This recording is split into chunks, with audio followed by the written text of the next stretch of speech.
and welcome to our annual CSEC workshop for the academic year 2020-2021. This is the 7th year that we have been hosting the workshop, but it is the very first time that we are doing it virtually.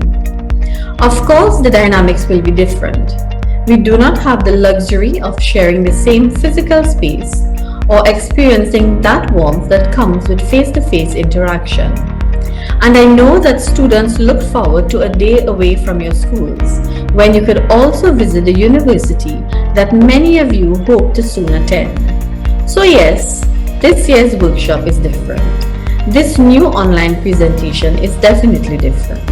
But if you really consider it, these normal circumstances that we have become accustomed to are peripheral to the objectives of the workshops, which are to provide assistance to students studying for the CSEC exams. This year's workshop represents our new normal, and maybe the COVID-19 pandemic has pushed us into a direction that was inevitable, and dare I say, possibly even more practical and efficient. In keeping with the restrictions mandated by the COVID-19 pandemic, our presentations have been pre-recorded and have been posted on the History Department's YouTube channel. They are half-hour sessions on topics selected from your syllabus. You can post your questions in the link provided, and you can rest assured that your questions will be answered. When we really consider this new scenario, it does provide you with one huge advantage. You can revisit the presentations as many times as you wish. We in the Department of History continue to be very aware of our role as keepers and disseminators of knowledge of the past. And as we have done before, we are and will continue to take all the necessary measures to ensure that we fulfill this responsibility of keeping the discipline of history alive and applicable to the present and the future. Additionally, our penultimate goal is the molding of young and not so young minds towards the creation and fostering of informed, well-rounded adults who can make positive and valid contributions to the development of self, nation, and region. Pandemic or whatever other hurdles may come our way, we will not be deterred from achieving both these goals. I must remind you that history is way more than just about writing and passing exams. It provides you with the tools with which and the foundation on which empires have been built. Let us be the architects of our society, taking it into the future on the back of its history. Also, you are now part of our country's history, where, for the very first time, we are experiencing a pandemic in such a pervasive and almost debilitating manner. You are also part of the UWI's history, since for the very first time, teaching and learning are being done virtually. As has been done throughout our region's history, students must rise to the current challenge and let it not debilitate you or deter you from excelling in your studies. Our online presentations are geared towards assisting you to achieve this excellence. So students, engage our new virtual forum. Visit the presentations as many times as you wish. Post whatever questions you may have. Appreciate the richness and relevance of our history and be inspired to further your studies of history in your tertiary level studies, hopefully at the UWI. On that note, let me once again welcome you to our virtual CSEC workshop. Dr. Aakeil graduated with a BA in History First Class Honours from the University of the West Indies, St Augustine, before going on to pursue and complete his Ph.D. at the UWI in 2019. He has served in the Department of History over the last 10 years as a research and teaching assistant, instructor, and presently as an assistant lecturer. His research interests and publications are centered on the history of the region, with particular focus on diasporic and religious topics.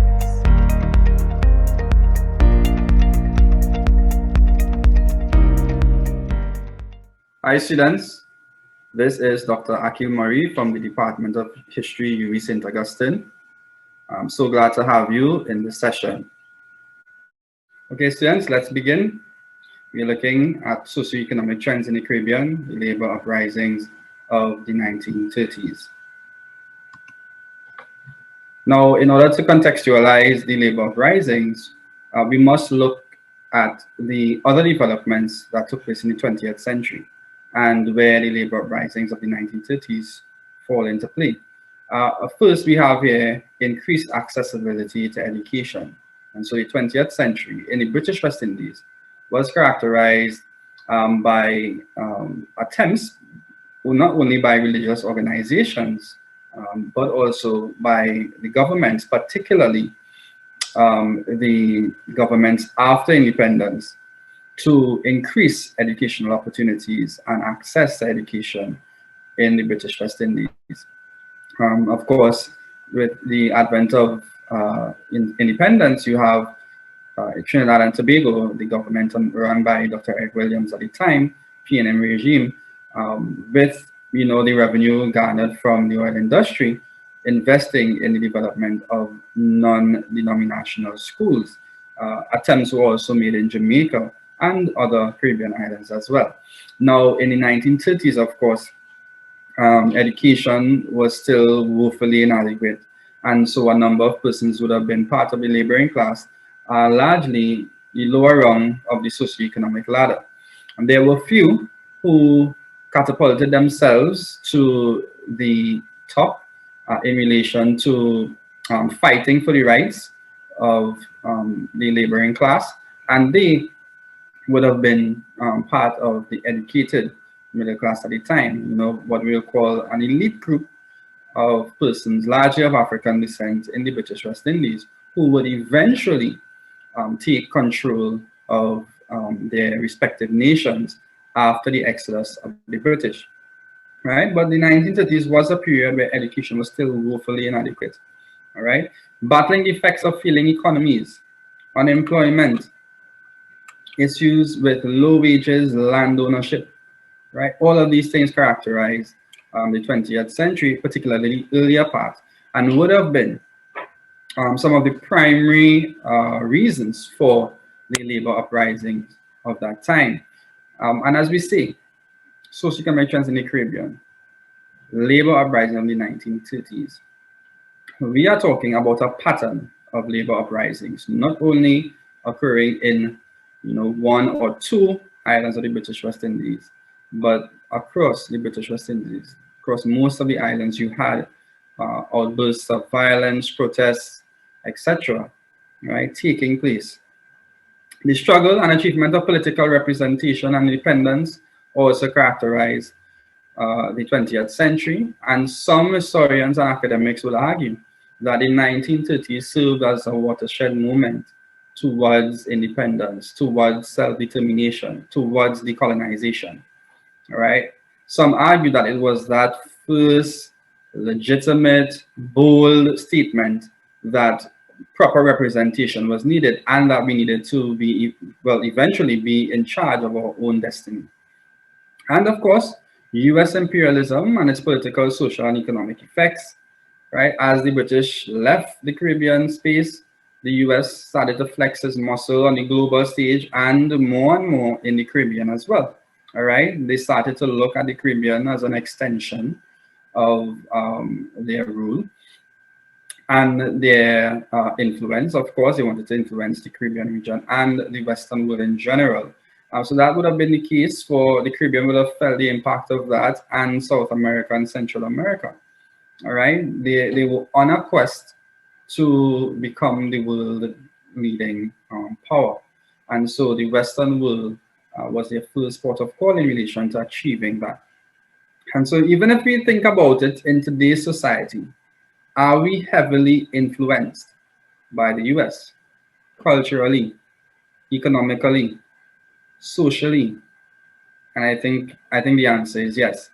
And as secondary school students in particular, you all would be aware of some of these kinds of attitudes amongst your peers, right? If we talk about something like branding, consumerism, right? Is that something that you all throw pick on with each other on, right? When someone has what you call an imitation as opposed to the brand name sneakers, right? Or outfit, right?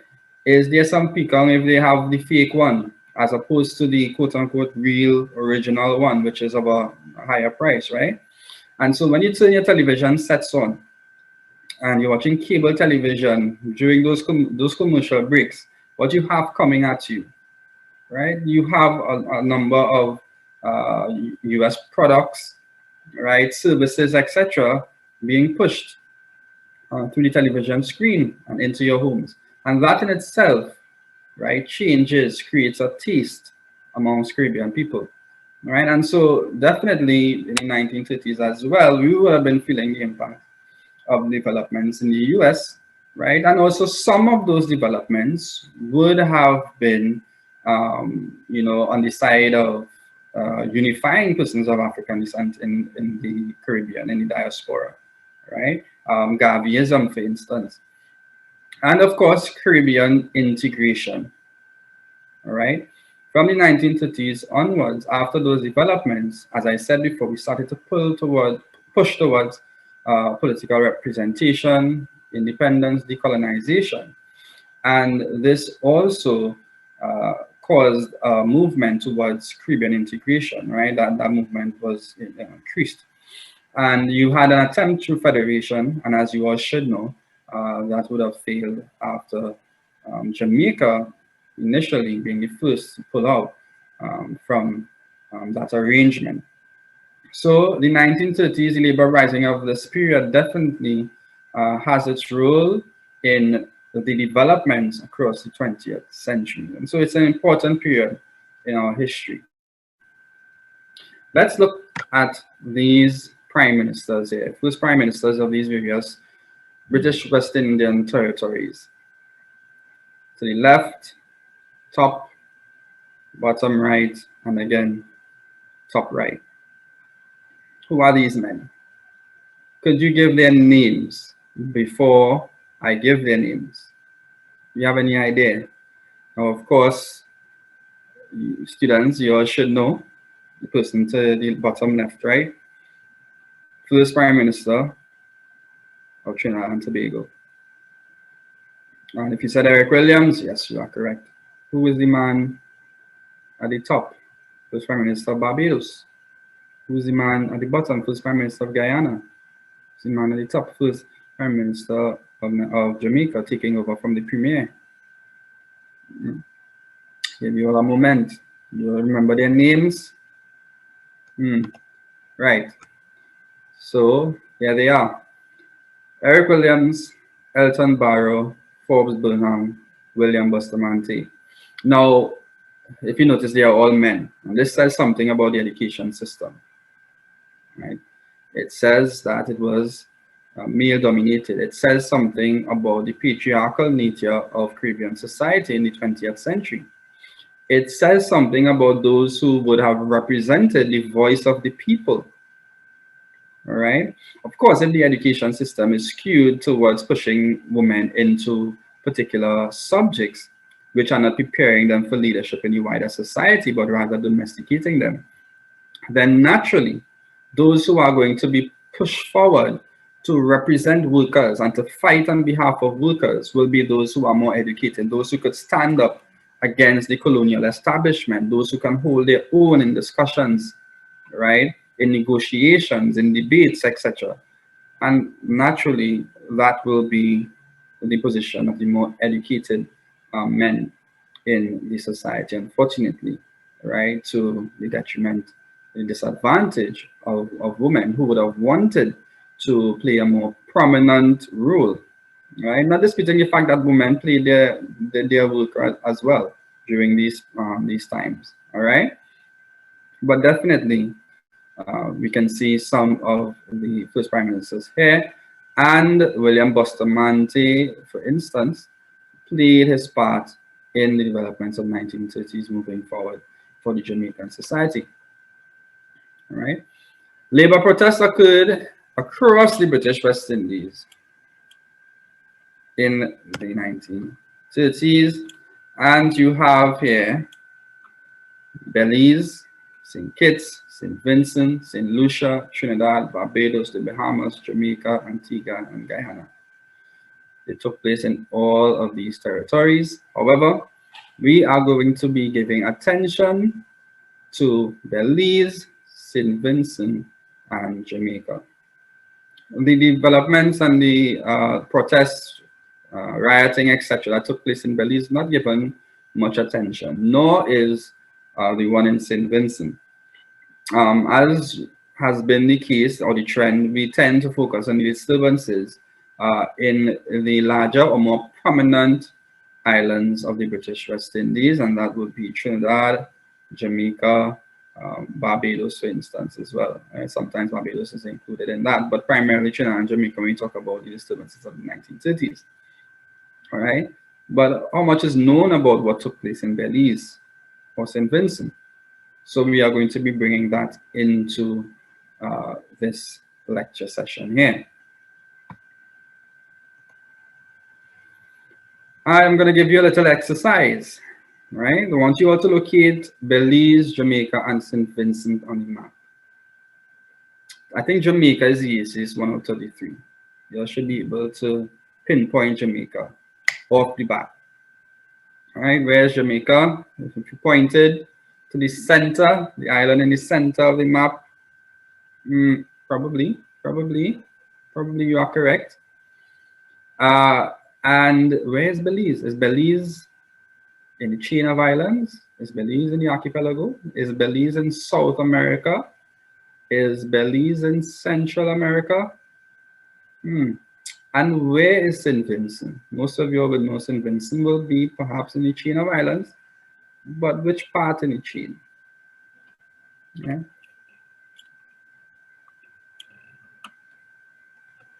So you have Belize in Central America. All right, it is part of Central America, which is largely Latin America, but the history of Belize is more aligned with the history of the rest of the Caribbean. All right, Jamaica, correct, if you selected the island to the center, and St. Vincent and the Grenadines. Right, after Trinidad and Tobago to the south, you have Grenada to the north, and following that, you have St. Vincent and the Grenadines to the north of Grenada. Right, so those are the locations. And of course, when I'm talking about territories in the Caribbean, I always like to give students the opportunity to, find the territory that you're going to be discussing. Because sometimes you're discussing places and you can't even remember where they are located. Protests in Belize. You're going to start with the protests in Belize. What were the causes for the protest action in Belize? Great Depression. Of course, because Belize is in Central America, it's in close proximity to the US, and its industry, its economy, its exports and its imports were tied to North America. So when the Great Depression would have hit late 1920s into the 1930s, it would have definitely impacted upon the Belizean economy. And who would have felt the brunt of this impact? The laboring class, right? The working class. Then there was a devastating hurricane in 1931. And of course, it led to, makeshift homes being made for persons in Belize town, right? There was soup kitchens, etc., where people have to go and get food. So apart from the economic hardship brought on by the Great Depression, you have a hurricane impacting upon the Belizean people. And of course, no jobs or low wages, and now you're homeless. You could imagine how many of them would have felt, right? Having to go to shelters or soup kitchens, etc., just to receive a meal, just to have something over their head to stay. So it was really a tough time for the Belizean people that year, 1931. Then you had the hurricane loan. The government put a hurricane loan in place, and of course, you would qualify based on the damage done to your home, your job, etc., as a result of the hurricane. So there was some attempt to fix the issue, but it was woefully inadequate and insulting, right? The loans were woefully inadequate and insulting and so did not provide substantial assistance to the Belizean people. There was also a decline in the exportation of mahogany and logwood. Right, the timber industry was a major part of the Belizean economy, and because of the Great Depression, there was a drop in demand, right, for timber coming from Belize, and this would of course impacted upon those working in that industry. All right, and of course the mechanization of the forest industry would also exacerbate the situation, because now you have machines taking over the jobs that men would have performed, right, over a day and more. So jobs are being lost as a result of mechanization as well. So a lot of problems in the timber industry, which was a major part of the Belizean economy in this particular period of time. All right. And as I'm talking about this, I remember a story that my dad was telling me. My father grew up in Charlottesville, Tobago, in the countryside. And there was this rite of passage for young men, right? So when they wanted to talk up to the older men, or to play fresh, as we would say, they would often ask them if they ever went and cut wood or saw wood in the forest, right? And so if they said no, they said, well, you're not a man yet. And that was really talking about how much manpower was needed, right? How labor intensive the timber industry would have been before mechanization was brought into place. And my father would tell me that when they would go in, they would cut the tree, and they would have one man on one end and the other one on the other end of the saw, and they are going back and forth, back and forth. And then they would sometimes, after the tree is on the ground, they would have one person below. You'll put the tree over some sort of a hole. One person will be below sawing, and one person will be on top sawing. And you would think the person on below will have the advantage, but the person on top would have the advantage, but they have to be bending over, sawing. So it was a really, tough task, and it took a lot out on your body. And so you'll be sawing, and the person below will be sawing, and I think the tree, etc., the dust, etc., sawdust and so on will be dropping on your head. So it was really something that was labor intensive, right? And so with mechanization coming into play, it really eased the burden and made the industry more efficient or quicker in a sense, but in the process, jobs were being lost, right, in Belize. Then you had the monopoly of the Belize Estate and Produce Company, which suppressed the independent workers in the agricultural sector. So you had a multinational corporation, once again, coming into play, and of course, suppressing persons who wanted to operate as peasants, wanted to operate in the agrarian sector and grow their own crops, grow their own items for export, right? So again, if you weren't employed by one of these companies, but you were trying to make it on your own, it was problematic because of suppression from the Belize Estate and Produce Company, which would have gotten preferential arrangements with the Belizean colonial government. And of course, a lack of housing, which was connected to the hurricanes. So there was general lack of housing in the Belizean society, right? Which was, of course, exacerbated by the hurricane, which would have made more people, put a demand on the government to provide housing. Protests in Belize, the events.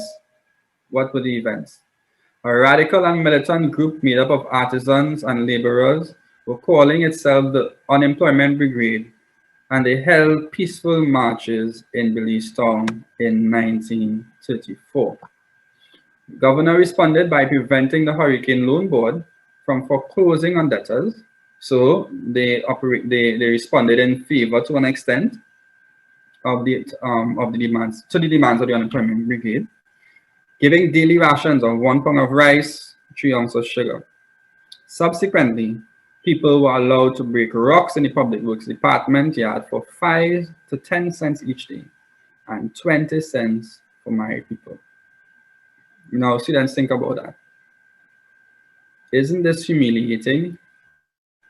Isn't this a desperate attempt to create jobs? Things were so dire that they had to create jobs by allowing persons to break rocks in the public works department. 5 to 10 cents a day, 20 cents a day for market people, right? And you had the rations being given out of rice and sugar, all right? So you can just picture how difficult things were in Belize at this particular point in time. And so you had figures that would rise to the occasion and lead the laboring class, right, for better representation, for better treatment, for higher wages. And in the case of Belize, you have Antonio Soberanes Gomez, right, who played a prominent role. He was a member of the Volunteers Guard in World War I. As a barber by trade, he took over the unemployment brigade and eventually formed the Laborers and Unemployment Association. All right. And so the unemployment brigade became that first symbol of the unifying of laborers, right? What we would call trade unions, right? But even when the Laborers and Unemployment Association was formed, right, labor unions were not legal as yet. There's no legislation for unions in Belize. But these were the early workings, the early formations of these institutions. He held several public meetings with aggressive speeches, petitions, pickets, strikes, and boycotts to pressure employers and merchants and the colonial officials. His followers used violence and intimidation at times to force other workers to boycott work for better wages.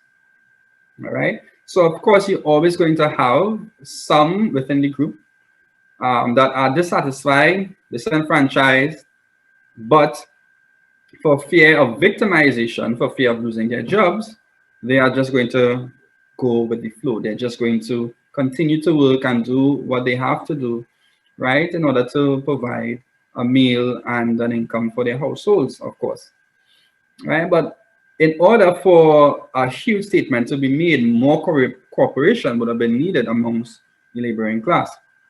And so some workers were so angry, right, that they would intimidate others to take part, right, and tell them, don't go to work, force them to not go to work and to boycott so that things can improve, right? A riot occurred in September 1934 as men and women armed with sticks forced businesses to close and the police to intervene. A number of them were arrested, including Soberanes, before he was acquitted in January 1935. In 1935, the new governor, Alan Burns, passed laws to prohibit possessions without police permission. The governor was given emergency powers to maintain order, and a seditious conspiracy bill was passed. Now, let's think about the Sedition Bill Act in the context of Trinidad. If you follow news, I hope you all do as students and as future academics and professionals, etc. You know what is going on in your country, I hope. Over the last 2 years or 3 years, there were talks on the Sedition Act and whether it should be removed from our law books in Trinidad and Tobago. And one of the arguments for its removal was around the fact that it was implemented during colonial time to suppress uprisings against colonial exploitation, right, and suppression. Okay, so we see, right, in the case of Belize, we see protest action, resistance, right, by the laboring class, and you see a bill being brought and passed before Parliament in order to deal with this uprising. So the evidence is there for those who are arguing on the side of removing the Sedition Act in relation to its connections to the suppression of the rights of the laboring class. Right? It is there in our history, the history of the West Indies, British West Indies, right? In this case here for Belize. All right.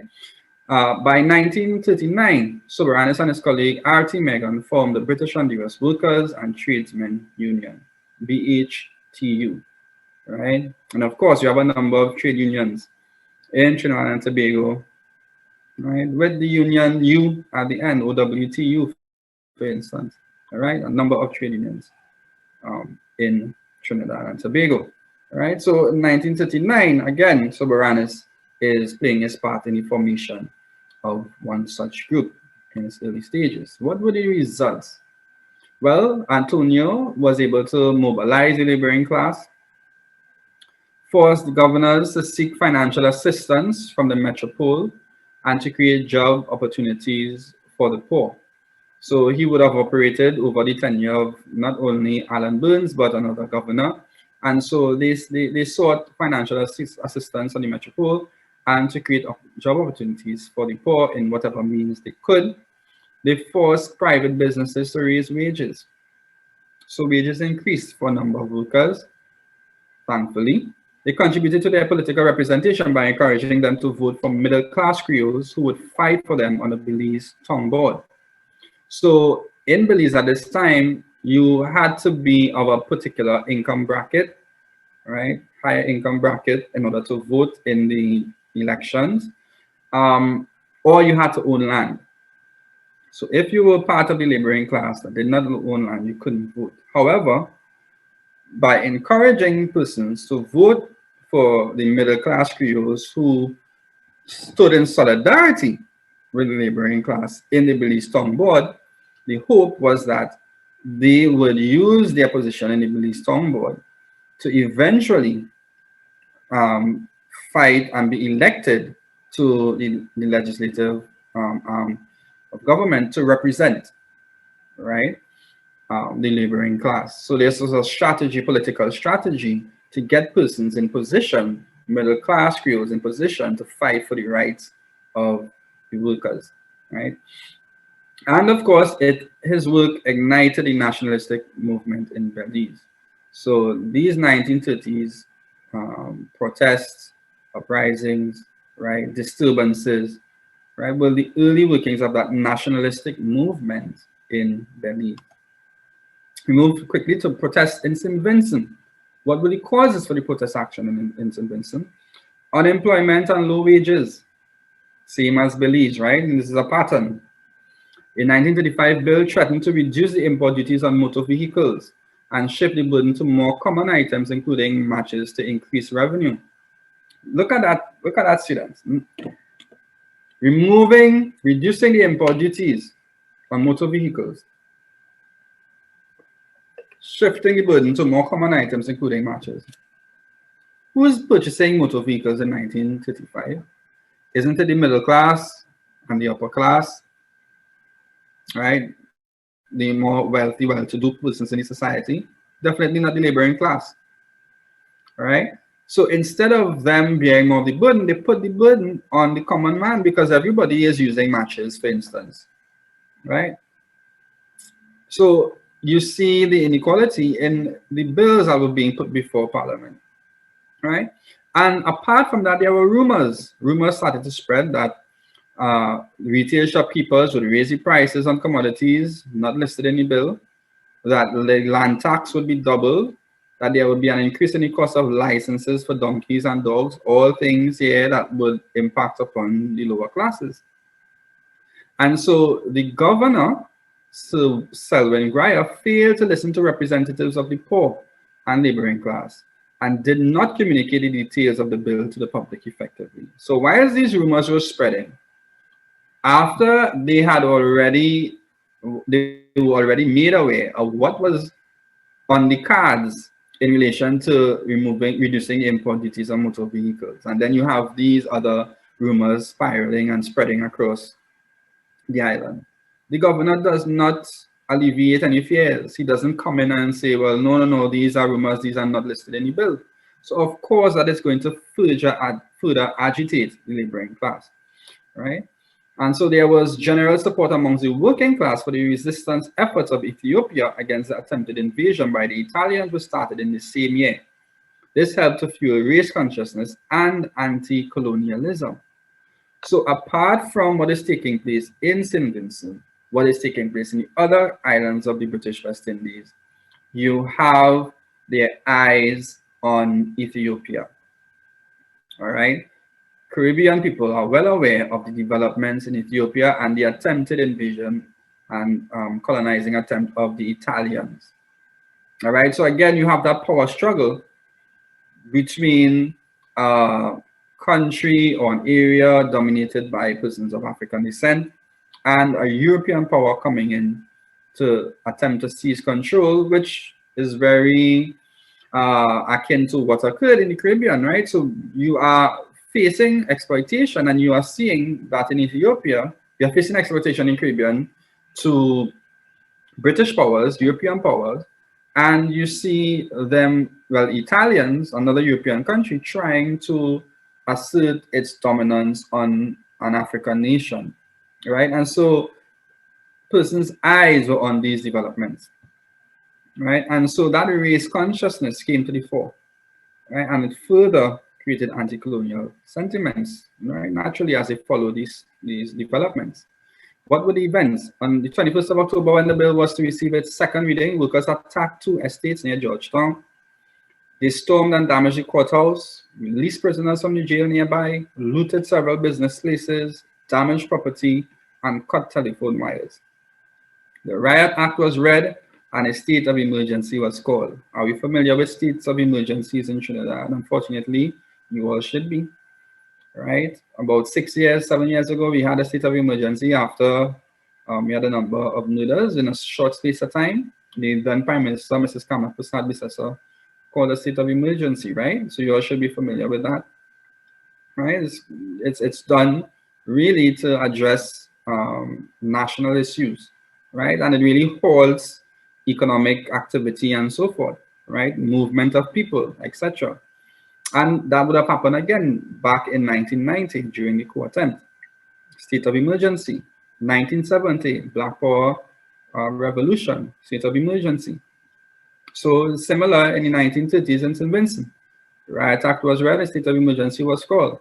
The next day, these activities spread to several places across the island, including Kingston, Camden Park, Stop Village, and Chauncey Village. So the protest action spread. And if you see the locations here, you would see it's concentrated in the southern part of the island, right? As well as in Georgetown, where it would have started. All right. So Kingston, etc. The protests continued, and the events the authorities called for and received reinforcements from Grenada to help quell the disturbances. By November, it was reported that 6 people were killed and 37 wounded. So we're talking about something that started in October, still going on in November.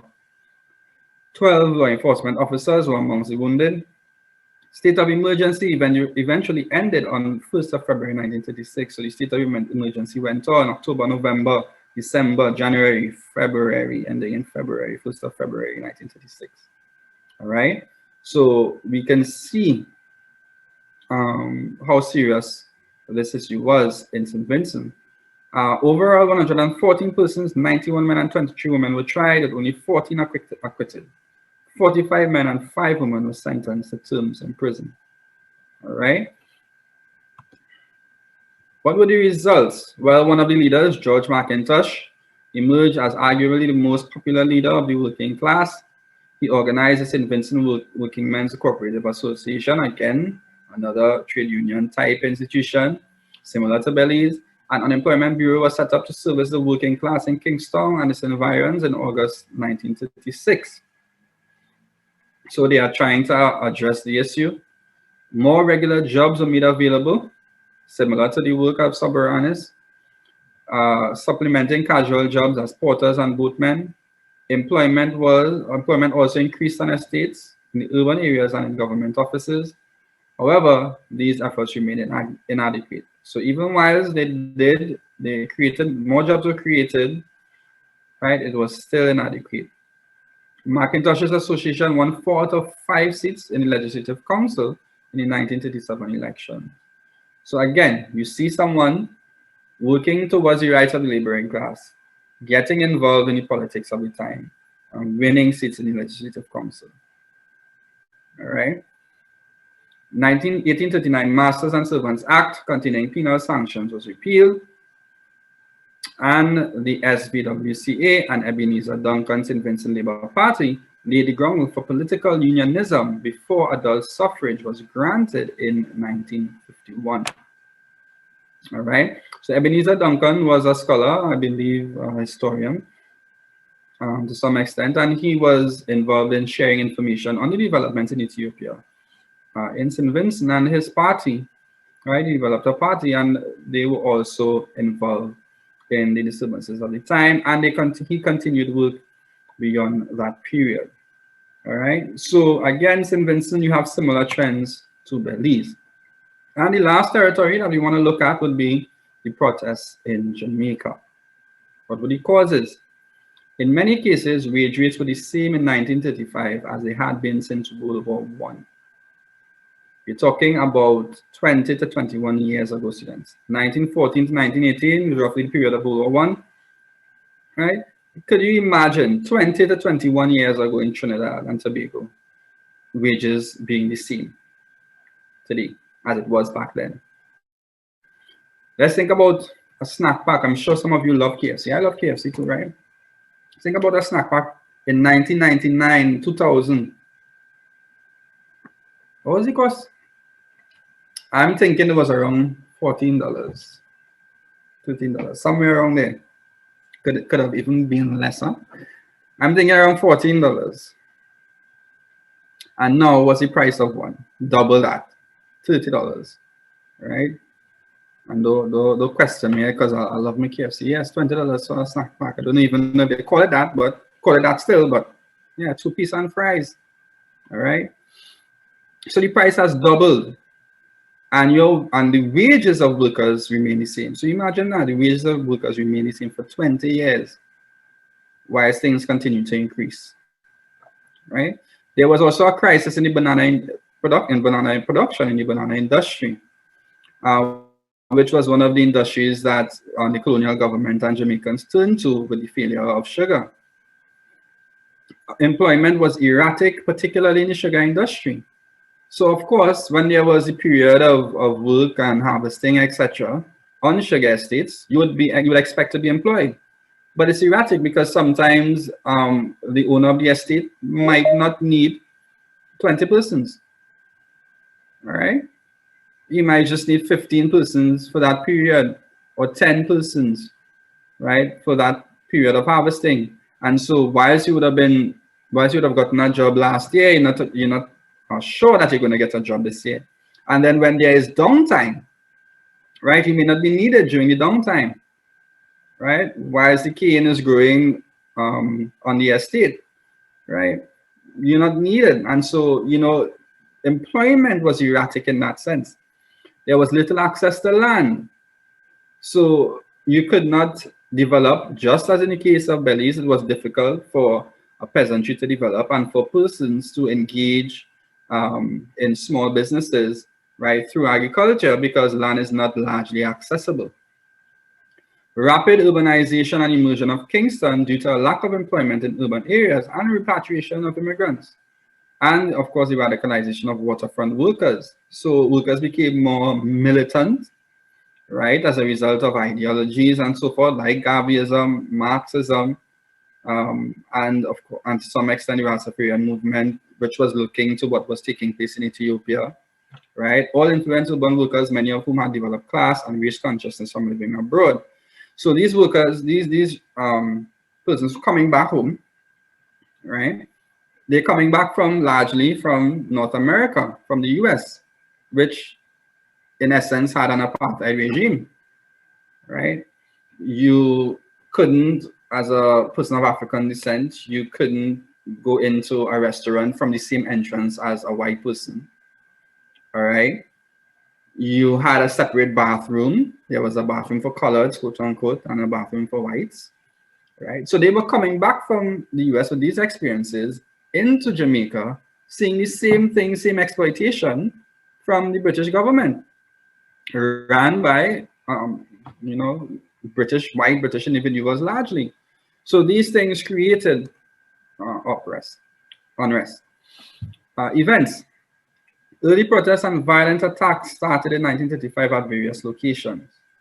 The Jamaica Workers and Tradesmen Union was founded in that same year, again, another union, And William Bustamante joined as treasurer in 1936 before becoming the most influential figure in the movement. Again, an individual involved in labor protests, moving into politics, becoming prime minister of Jamaica eventually. Three key phases and locations of the protest actions in Jamaica in 1938. The Frome Estate, which was called the Frome Affair, Kingston, right, resistance protests in Kingston, and then eventually throughout the island from May to the 11th of June. The Frome Affair, West Indies Sugar Company, a subsidiary of Tate and Lyle, amalgamated estates, consolidated facilities, and promised to build schools, churches, and hospitals for employees. Did they? You all think they built schools and churches and hospitals for the employees as promised? Unfortunately, no, they did not. They also promised high wages, right, or good wages, and this attracted workers to the company, but they received lower wages because it meant more persons were more persons came for employment, and so they gave them lower wages in order to take more workers on. All right, and so the amount of money promised never came through for workers. All right, so this was a huge problem.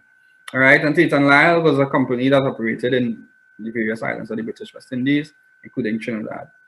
A standoff ensued between workers and police, who were commanded by white expatriate officers, resulting in deaths, injuries, and imprisonment. So there was a race color issue playing off throughout the protest as well. Kingston Strikes, dock workers protested the importation of workers from Curacao on low wages. So you have different protest actions taking place in different industries in Jamaica at the same time. All right. Members of the public were attacked, property was destroyed, businesses were forced to close as other workers eventually joined the strike. Law enforcement officers attacked the protesters at times without reason. They also recruited light complexion special constables from the upper and middle classes. This could only serve to, exacerbate the situation, make it worse, because now you have the issue of color coming into play, into an issue of exploitation, right?